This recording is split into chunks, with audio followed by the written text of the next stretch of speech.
Grabando. ¿Es posible un mundo sin poetas? Se dice que la poesía debe ser un espejo de la realidad. Se considera que la poesía no es gratuita, no es solo puro entretenimiento, sino que debe de ayudarnos a descubrir la realidad y la verdad. Se dice que hay una articulación y una relación entre el arte y la realidad, que es como hablar el lenguaje con el mundo.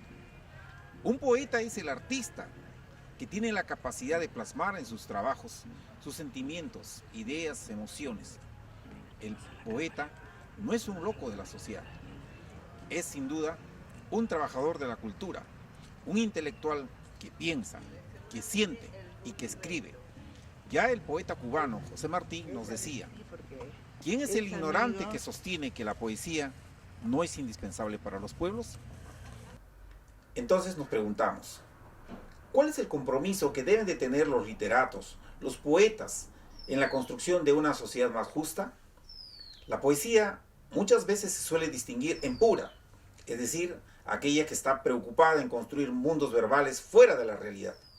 Y la otra poesía es la comprometida o la social, que busca expresar la realidad social y política de la sociedad, encontrando en la injusticia, en las desigualdades, el abono y el cultivo para desarrollar su genio creador. En este contexto, Juan Cristóbal es el nombre artístico del escritor y poeta sanmarquino José Pardo del Arco, quien es una de las figuras silenciadas en la literatura nacional y que constituye un exponente de la literatura social en el país. Nacido en Lima en 1941, nuestro entrevistado es autor de una serie de trabajos en los que plasma y enfoca su visión sobre la literatura social en el Perú. Por eso mismo, hoy queremos abordarlo para conocer de cerca diversos aspectos que giran en torno a lo que constituye la literatura social en el Perú. Maestro Juan Cristóbal, ¿qué debemos de entender nosotros por literatura social, por poesía social o por poesía comprometida? La poesía es un acto que podemos llamar de deslumbramiento. Es algo que nos va a afectar sensiblemente nuestra conciencia. Debería ser eso. Y en esa necesidad de sensibilizar a los hombres, de sensibilizar a los pueblos en la construcción de una sociedad más justa, ¿cuál considera usted que es la importancia, ¿no?, que tiene la poesía social? La importancia de la poesía en, la, en, la, en el ser humano es producto de, de que el poeta llega a, el buen poeta, digamos, ¿no?, llega a profundizar su conocimiento, su sensibilidad sobre la realidad en que se vive. Porque nosotros podemos ver una realidad, pero el poeta, sea el que sea, pero el poeta que esté comprometido con sus luchas sociales, o el poeta que esté comprometido como Melgar, como el amor, por ejemplo, nos descubre un mundo diferente, un mundo secreto diferente. Ese mundo secreto diferente es la otra realidad que está debajo de la realidad y que también tiene muchas formas de ser, ¿no? Entonces, la realidad, pues entonces, para el poeta, eh, digamos, en general, es el descubrimiento de ese mundo para poder llegar a alturas mayores en cuanto a la, a la, al personaje que representa o que quiere representar o que está diciendo él, porque nos permite sensibilizarnos frente a la realidad que vivimos. Sabemos que hay luchas, hay diversas formas de explotación. Hay poetas que pueden hablar de eso. Hay poetas que hablan de su soledad, que también es una forma de descubrir la explotación del sistema sobre el ser humano. Y en esa función de encontrarle estética, un genio artístico, una función cultural, ¿no?, a la poesía, ¿cuál cree que debe de ser la función social de los poetas? En realidad, la excelencia sería el dejar de ser poeta para ser guerrillero. Porque el guerrillero sería el poeta supremo. Y en ese sentido, existe el riesgo de que a lo mejor al pasar al uso del fusil, a reemplazar el fusil por la pluma, la creación, el genio creador del poeta pueda convertirse en un panfleto subversivo? Sí, hay esa posibilidad, pero tenemos grandes autores que han sido luchadores sociales, como Javiero, que no han desmerecido en nada su lucha con las armas y su escritura, sino que la han fortalecido. Es el caso también de un poeta que murió con Javiero, no en el mismo momento, sino después, un poeta llamado Edgardo Tello, que también fue del Ejército de Liberación Nacional y que murió en el campo, ¿no? Entonces son poetas pues que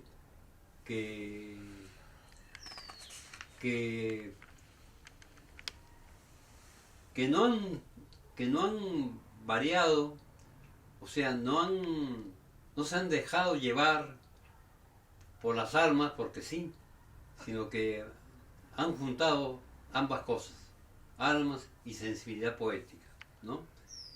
¿Para qué?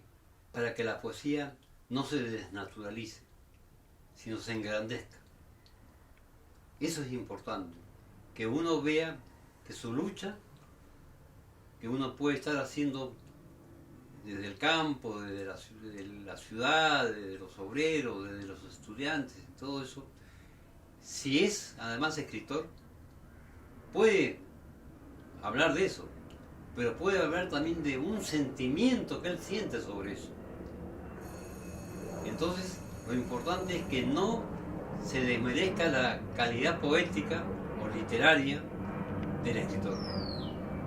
Porque si se vuelve panfletario, que habla del fútbol, o que habla de las armas, o que habla de la lucha, como si fuera un partido de fútbol, entonces perdemos la sensibilidad poética del poeta, ¿no? Entonces, lo que yo creo que es importante es que el poeta, sea la profesión que tenga el nivel que tenga, lo importante es que él tenga una percepción, en primer lugar, sensible frente a la realidad. Eso lo va a llevar a caminos de un conocimiento de la realidad. Y hay un camino que para mí es importante, que es el camino del marxismo, por ejemplo. Entonces, yo te hablo, y como te digo estas cosas, te lo hablo desde el punto de vista de una visión marxista del mundo, ¿no? Entonces, pero claro, tampoco hay un solo tipo de marxismo, pueden haber varios tipos, ¿no? También hay diferencias, pero lo importante es que el marxismo, ¿qué te enseña? A ver la realidad, a ver cómo te explotan, cómo el mundo capitalista en que vivimos nos manipula la conciencia, la historia y todo ello, ¿no? Y después descubrimos por supuesto, cosas como Arguedas, que no nos enseñaban en el colegio. A mí no me enseñaron a Vallejo jamás, lo descubrí después. Mariátegui yo nunca supe quién era hasta que después lo pude descubrir. Entonces el colegio, el sistema, te deforma la educación, te deforma los valores. Entonces lo que el poeta, cuando llega a descubrir esto, que lo llega a descubrir por muchas formas, ¿no? Cada uno lo descubrirá en la forma que haya tenido oportunidad de hacerlo, se da cuenta entonces que hay una deformación muy fuerte en el sistema y que hay que ir contra el sistema. Pero el poeta puede ser un hombre que puede ser o un luchador realmente, o un hombre que puede ser muy asolado por la soledad. Pero esa soledad nos está indicando que el sistema es capaz de convertir al ser humano en un hombre así, solitario, como fue Kafka, por ejemplo. Maestro, nosotros sabemos que los insumos para la literatura social, para la poesía social, definitivamente pasan por la protesta, por la denuncia, por el testimonio. Y entonces usted planteaba algo muy importante en relación a que haciéndose literatura social, poesía social, no debe de perderse, ¿no? El genio creador por lo estético. Entonces, ¿cómo articular, cómo encontrar un cordón umbilical para transmitir dentro de una poesía un contenido social sin perder su contenido estético? Esa es una pregunta que solamente se la puede hacer el autor en su soledad. Lo importante es que él sepa que si está luchando, o está solo, o está acompañando, o comprendiendo, o lo que pasa en la vida diaria, en la vida social, en la realidad, en los problemas, en los conflictos económicos, políticos, sociales que nos da esta sociedad corrupta y maldita, él tendrá que darse cuenta que lo que él haga no podrá estar derivada de la posibilidad o de la sensación de que él tiene que hablar de esa destrucción del mundo.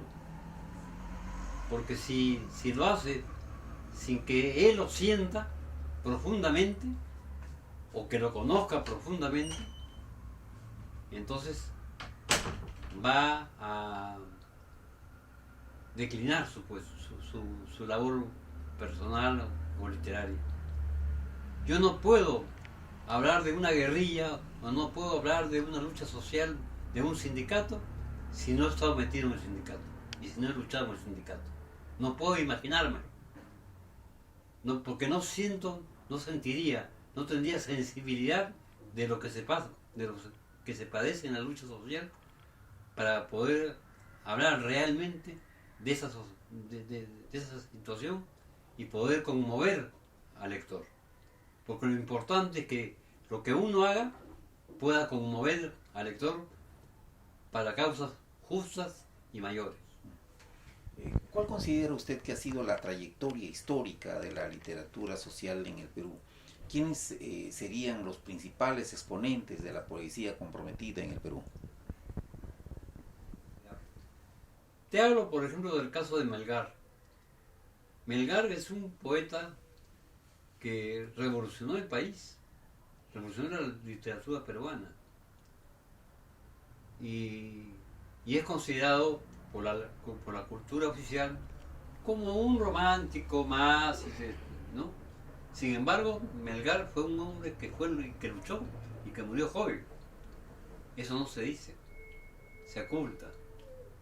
Entonces la cultura oficial, como te decía, en algún momento nos oculta, nos manipula, nos quiere crear sus valores de acuerdo a sus creencias y a sus necesidades, ¿no? Pero han habido poetas aquí, por ejemplo, como Leoncio Bueno, un poeta que fue obrero y que fue uno de los primeros poetas de los años de la generación del 45, más o menos, Leoncio Bueno, que está aquí. Estamos en una conferencia. Leoncio Bueno fue uno de los poetas que fue, por ejemplo, un hombre que invadió la Tablada de Lurín, y que fue un hombre que trabajaba como obrero en una pequeña fábrica, en una pequeña casa, donde él arreglaba motores, en fin, cosas así, ¿no? Sin embargo, él se culturizó, participó en la lucha de Hugo Blanco, en las tomas de tierra de Hugo Blanco, desde la ciudad, creando la posibilidad de la logística para Hugo Blanco, participando en asaltos a bancos y todo ello, junto con otros muchachos, estudiantes. Tenemos el caso de Romualdo, que es uno de los grandes poetas, que si bien no fue un luchador social, su poesía tiene una gran capacidad de sentimiento y de sensibilidad social que nos conmueve, ¿no? El canto coral a Tupac Amaru es realmente fabuloso, ¿no? Tenemos a Gustavo Valcárcel, que también fue un poeta militante del Partido Comunista, como Romualdo. Ambos militaban en el Partido Comunista. Cuando se dividió el Partido Comunista en China y Moscú, Romualdo se quedó con pro Moscú, pro China, y Gustavo Valcárcel se fue con los moscovitas. Pero Gustavo Valcárcel, por ejemplo, tiene una poesía de protesta, pero su poesía de protesta es menor que su poesía de amor, por ejemplo. Tiene sonetos de amor y tiene una carta violeta a su compañera, que si tú la lees, te conmueves, hermano, y te da ganas de hacer la guerra. Entonces, hay esos poetas, ¿no? Y tenemos que considerar que la poesía no solamente debemos circunscribir la poesía a los poetas, sino que la poesía también son los cantantes, por ejemplo, como Ricardo Dolorier con Flor de Retama, por ejemplo, o Manuel Acosta Ojeda, o Margot Palomino. ¿no? Los dos primeros son autores de cosas, de cantos famosos y de una vida artística importante, ¿no? Margot es más bien una cantante popular, ¿no? Es una intérprete de aquellas cosas, ¿no? Muchas veces se considera que los literatos sociales, los poetas comprometidos, son renegados, son resentidos al tener una pluma contestataria, antisistema. ¿Cuál es el precio, cuál es el costo, cuál es el riesgo de hacer una poesía social en el Perú? Quienes creen en eso que tú dices son los que están en contra del poeta. En contra no del poeta, en contra de las ideas del poeta, en contra de los valores del poeta, en contra del compromiso del poeta, ¿no? Y el riesgo que hay es que efectivamente te invisibilicen, te oculten, produciendo que otros autores que favorecen al sistema sean los proclives a ser leídos por las mayorías, o por los estudiantes, o por los universitarios. Ese es un riesgo que uno tiene que asumir. Y yo asumí ese riesgo y me doy cuenta que he sido ocultado por críticos literarios oficiales, pero eso a mí no me preocupa, porque yo creo que finalmente,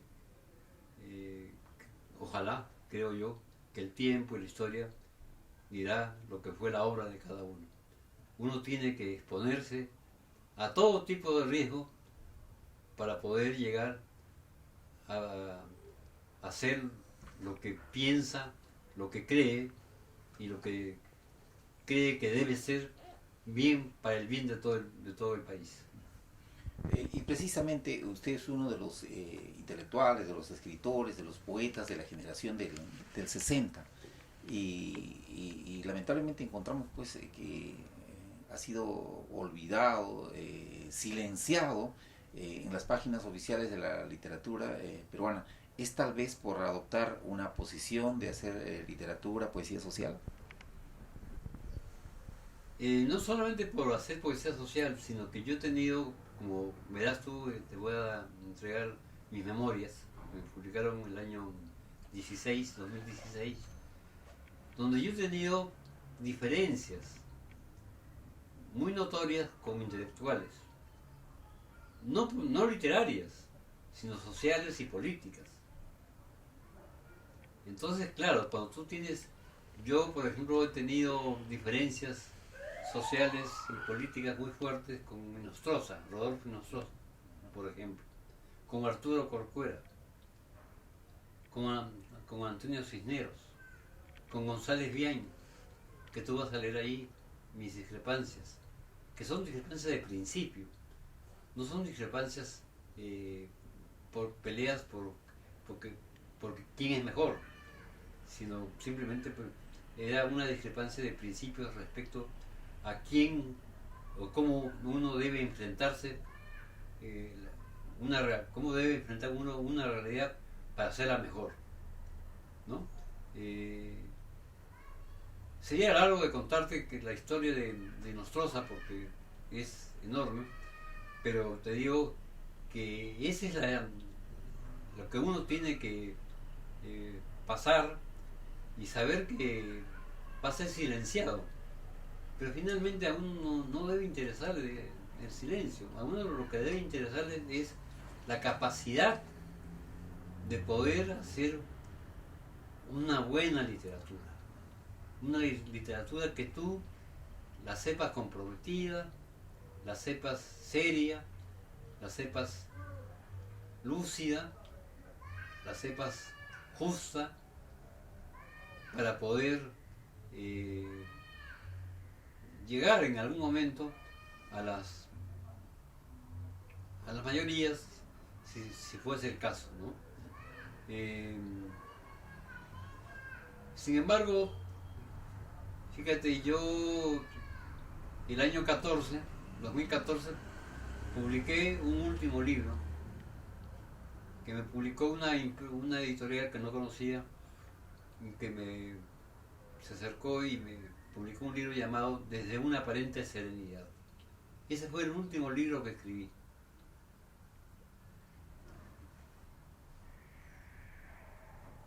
Y el año 16, sin creerlo, se me acercaron 7 editores diferentes a reeditar mi obra, diferentes obras. Entonces yo digo, entonces lo que uno ha hecho con humildad, con resignación, con valentía, no sirve en vano. Porque si el año 17 me publican, me reeditan 7 libros, es porque algo está bien, ¿no? Y en este quehacer literario, comprometido, de poesía social, conociendo el alto riesgo, el precio, ¿conoce usted casos de persecuciones, de censuras, de marginaciones a quienes hacen poesía social? Bueno, el caso más notorio para mí es el caso de Juan Ojeda, como te contaba, que creo yo que Juan Ojeda, que es de mi generación y que yo creo que es un gran poeta, muy conceptual, muy profundo, que él nos descubre en su poesía una cosa que yo también traté de hacer, trato de hacer, o traté de hacer, es decir, la condición humana en la que vivimos en este país, en esa sociedad y en ese sistema. Ahora, Juan Ojeda es un poeta que está olvidado, sin embargo, cierta juventud, digamos, lo está sacando nuevamente a flote. Y claro, uno tiene que atreverse a eso. Uno no puede estar pensando en que debe salir publicado en todas las revistas, en la televisión, en todos los lugares, ¿no? Uno de esas cosas no las debe tomar en cuenta. Si vienen, bien. Pero si no vienen, igual. Ahora, yo sé de personas que sí son proclives a salir en televisión permanentemente o a salir en los medios, sea como sea. Eso a mí me parece que es un acto de valor menudo, injusto, grosero, que atenta contra la dignidad humana. Uno debe atreverse a hacer lo que debe ser, ¿no?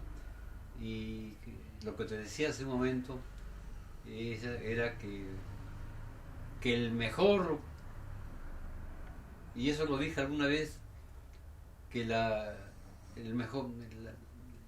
el ideal más profundo que tuve como poeta, no llegué a cumplirlo, que fue el de haber sido guerrillero. Me hubiese gustado. Estuve a punto efectivamente de ser, pero bueno, hubo circunstancias de que me he apartado.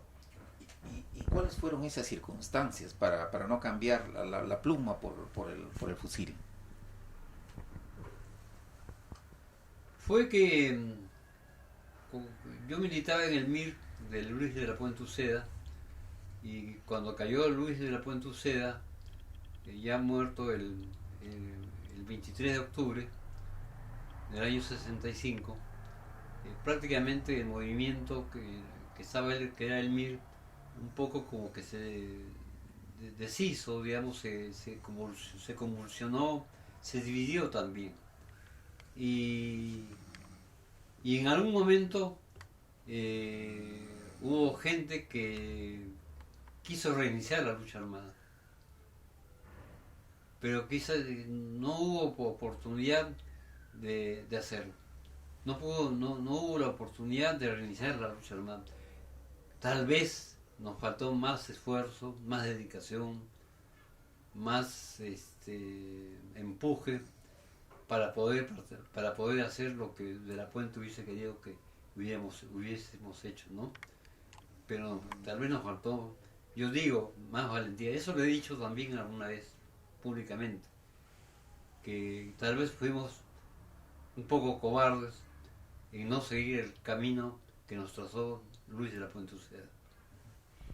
¿Considera usted que la literatura social, la poesía comprometida, es una herramienta para la liberación de los hombres, para la liberación de los pueblos?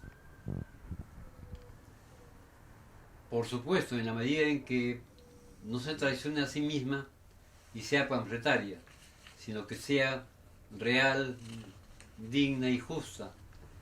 Una poesía que te descubre la sociedad en que vives, una poesía en que te descubre los valores que te enseñan, una sociedad en que descubres las mentiras del sistema, una poesía en que descubres la vaciedad del sistema, la injusticia del sistema. Entonces es una poesía que va a ayudar a ser mejores, no solamente al ser humano, sino va a ayudar a ser mejor una posible revolución. ¿Cuál es su mensaje para aquellos que trabajan la literatura social, desde la poesía, el cuento, el ensayo, la novela? Hay la necesidad imperiosa de seguir esbozando, fortaleciendo y trabajando la tendencia hacia lo que es la cultura social, responsabilidad con el tiempo y con la sociedad. Yo diría que es importante que conozcamos bien a nuestro pueblo. Por lo general también el hecho de decir poesía social puede ser un poco limitante y estrecho. Creo que habría que hablar de poesía popular o poesía comprometida popularmente. Porque si no conocemos, si no estamos, como decía Vallejo, al tanto con nuestro pueblo, sintiendo lo que siente nuestro pueblo, sintiendo los latidos de nuestro pueblo, y cómo sufren ellos, y cómo luchan ellos, y cómo se enfrentan al sistema ellos, nosotros no podríamos hacer una poesía social o comprometida, basados solamente en ideas de lucha, en ideas de valentía, en ideas de revolución.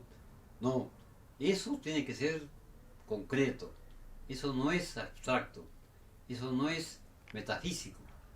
Uno tiene que comprometerse en la sociedad, en su hora actual y en la lucha para poder hacer una poesía de esta índole, que no sea y que no traicione a la poesía desde el punto de vista real de lo que puede ser una buena poesía. Poema, por ejemplo, dedicado a mi madre. Léalo, maestro. Amé en ti, madre, tus recuerdos en el día, especialmente cuando nos contabas historias de fantasmas perdiéndose como moscardones en el tiempo, o cuando bailando con tus parientes en el alba nos decías: el sol crece como una hostia en el monedero triste de mi pecho. O aquel día, cuando después de vivir como los duendes, el último día de vacaciones de tu vida, te sentaste a esperar, con tu pelo color primavera de los sauces, la muerte en los sillones, tarareando canciones que estaban a punto de extinguirse en el techo de ruido de tus pasos. Y cuando alguien te preguntó por la luz irreparable de tus manos, con toda la sabiduría de los árboles le dijiste: la única forma de morir en este mundo es contar estrellas con los ojos. Es un poema que se llama El muerto me, poesía. ¿Quién eres? ¿Dónde vives? ¿Existes? ¿Tienes ojos? ¿Caminas? Contéstame, hija de la guayaba y de la pena. Dime, pequeña empleada de la luna, ¿para qué chucha sirves poesía? ¿Para besarnos las axilas? ¿Para rascarnos los pendejos? ¿Para pintarnos los hocicos? ¿Para mirarnos el culo en las vitrinas? Contéstame, ladrona de playas y mentiras, porque tu poesía, y escucha bien lo que te digo, no sirves para nada, ni siquiera para limpiarnos los mocos en el cine, pues tú, hija de las peores llagas del invierno, de los peores asilos de la iglesia, de los barracones más tristes de los pueblos, no solamente sirves para hablarnos cojudeces en la cama, sino que mientes, mientes y mientes como la puta más desvergonzada de las calles. Perú, Perú, país de mi vida y de mis sueños, ¿desde cuándo te has convertido en una infame, en una vara, en una cloaca de tus hijos, en una lameculo sin remedio? ¿Quién te ha hecho indeseable, una flor marchita y salvaje entre la nieve? ¿Por qué, dime, la corrupción y la desidia florecen en tus pasos, en tu silencio, cabrón, lleno de alimañas y de ratas? Tú que tenías todo el oro de los Andes, toda la plata de los ríos, todas las estrellas de las playas, miles de piedras en tus manos, cientos de manantiales en tus ojos, gloriosas moradas en tus sueños, inmaculadas raíces en tus labios. ¿Por qué ahora eres una simple culona por los parques, una muñequita de acerrín en los burdeles, una basurita sarnosa por los muelles? Se llama Perú, asalto al vacío, ensayo desde la ceguera. Perú, 2. Estamos en una ciudad desconocida. Solo vemos manicomios, asilos, cárceles, maníacos depresivos, alcohólicos sin remedio, hablándonos desde una línea del tiempo que no existe y de la cual no escuchamos nada, ni pequeños murmullos. Solo vemos al joven psicópata arrojándose al abismo, descifrando mensajes en el aire que no entiende, porque las golondrinas ya se han llevado su alma a un sitio donde solo hay alambres con púas. Perú 3. Trato de descifrar las palabras que me llegan del viento, las historias que duermen bajo los techos vacíos, los sueños de las monjas ancianas que siguen contando tréboles de 4 hojas en los ojos de ángeles borrachos, de saber qué es el ingrato suicidio y dónde hallar, con una luna sin rumbo, una tarjeta postal que me diga: todo está bien, no te preocupes. Pero ni parientes, ni amigos, ni flores existen. Todos estamos a la espera de aceptar en una silla de ruedas la próxima y aborrecible terapia.